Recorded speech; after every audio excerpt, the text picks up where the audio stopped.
نثار رور وفات شوی دی او غوث ګل کاکا الله دې مغفرت نصیب کړي، الله دې وبخي، الله دې وارثانو ته صبر ورکړي.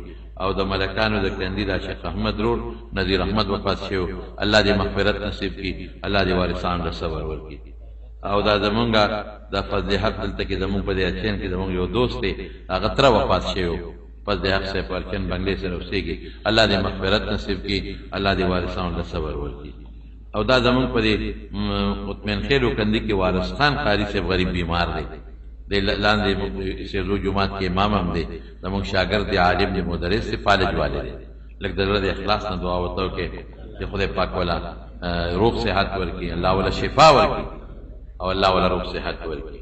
او دا بلم څوک دی وارث ټیکدار بیمار دی، الله دې والا روغ صحت ورکړي. بعضې ملګرو خطونه را لېږلي دي، دعاګانې غوښتې دي، الله دې دعاګانې قبول کړي.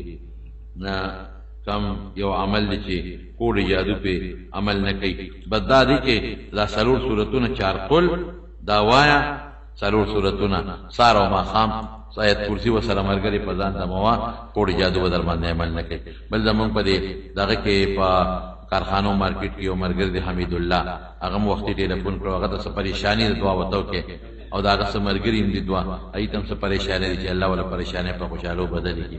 زما یو ډېر قریبي دوست دی په دې دوبۍ کې پاتې کېږي، حاجي عبدالرحمن الکوزي صاحب، هغه ته لږه دعا وکړې.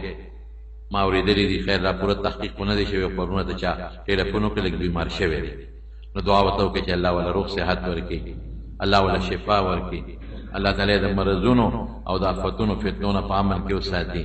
او که بیماری ورته لګېدی وي نو خدای پاک والا روغ صحت ورکړي. دا بیماری د الله طرف نه ده، الله دې حاجي عبدالرحمن الکوزي صاحب د روغ صحت ورکړي، الله دې ولې شفا ورکړي، الله یې د غمونو فتنو آفتونو په امن کې وساتي. او د هغه چې څومره رونه دي هغوی له دې الله د اتفاق او د اتحاد زندګي نصیب کړي.